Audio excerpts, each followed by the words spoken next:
But the fact that the man is so unrepentantly and clearly evil, and they have found accommodation for him, and they are the ones excusing the evil, explaining the evil, looking to normalize the evil, they don't even mind taking off their own garments of honor to cloak a filthy felon. Tinubu can only be thanked, though. President Bola Ahmed Tinubu for a while now have not been in Nigeria. But that's not the case, because we all know that he was at the UN General Assembly where he gave his speech concerning the issues in Nigeria, that of ECOWAS and Africa as a whole. But then we all know that there is an allegation on him for certificate forgery among so many other issues before the Supreme Court of Nigeria, in terms of the Presidential Petition Tribunal judgment that was given and the appeal by the opposition to the Supreme Court.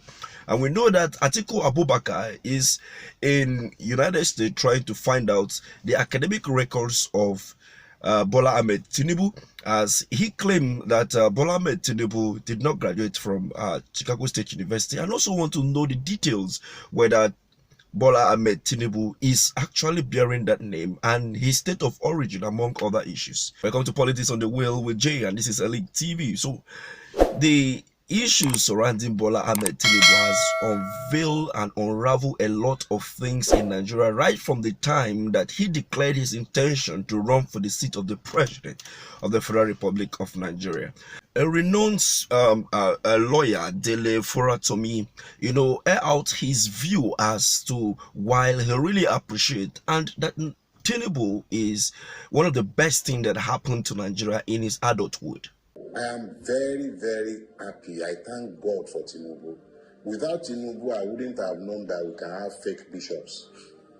Without Tinubu, I wouldn't have known that some men that I thought were honorable men are not honorable.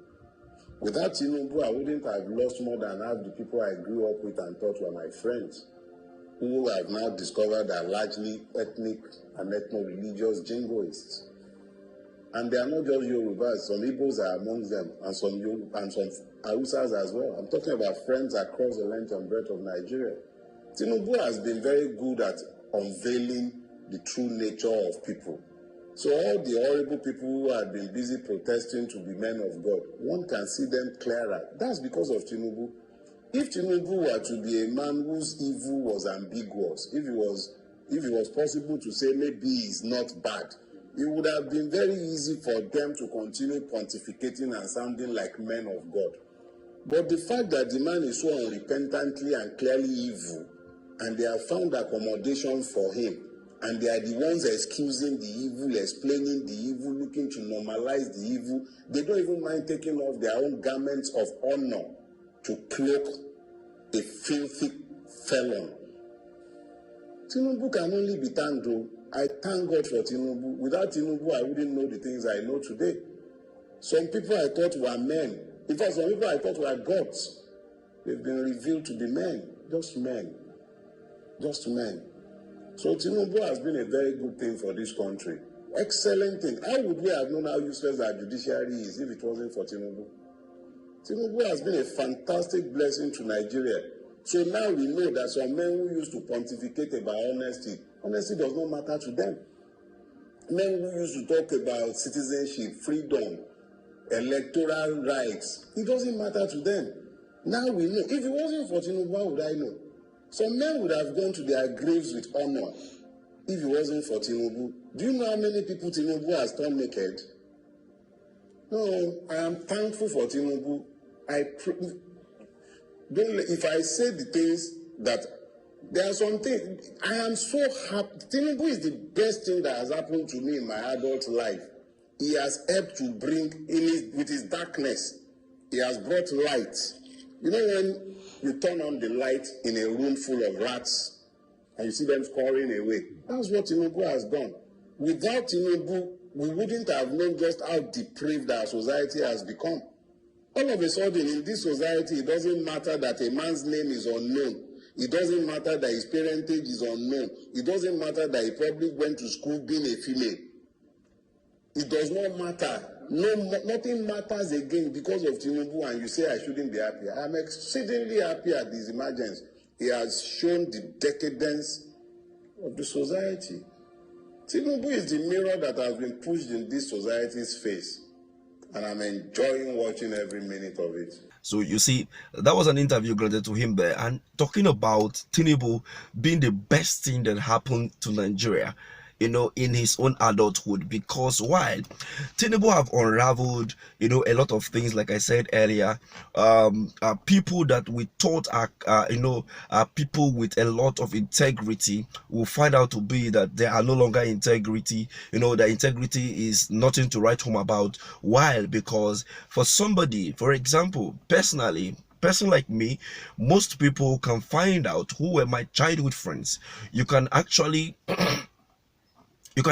search to know who are those people I move with while I was in primary, secondary, even down to the tertiary institution and to my current life right now. You know the kind of people I move with. You know the people I associate myself with. You know the people like I schooled with and all of that. You can trace my parents. You can trace my village. You can trace, my origin and all of that.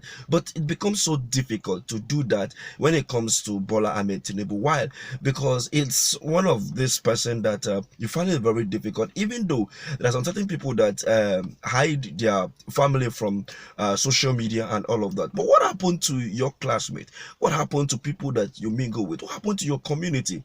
No trace. For someone who went to school, we're having discrepancy in terms of his academic issues, and nobody could actually come out from his primary school to say, oh, I recognize this guy, he was my mate from the primary school, or I recognize this guy, he was my mate from college, or I recognize this guy, he was my mate from the university. For over 30 years, right, he has been cajoling people along the line, trying to make sure that he gets to that point of becoming the president of the Federal Republic of Nigeria, the most populous black nation on earth. And then we had someone who came up to say that he knew Tinubu from Chicago State University, and they were close friends and all of that. But then, if you look at the testimony of what this person said, actually, it becomes something that is questionable. Because if you look at his age, I mean, if you look at him, even though someone will say that you cannot just say that because of facial appearance, but then, no, if you look at this guy closely, you will discover that he's looking much more younger than Bola Ahmed Tinubu. And then you check to see, is this guy actually, did he actually went to that university? He says he's a public affair analyst. Nobody knows him. No trace about him for like forever, until the day he came out to testify to show how desperate Bola Ahmed Tinubu could be. But all this is an allegation, but a lot of evidence has been brought forth.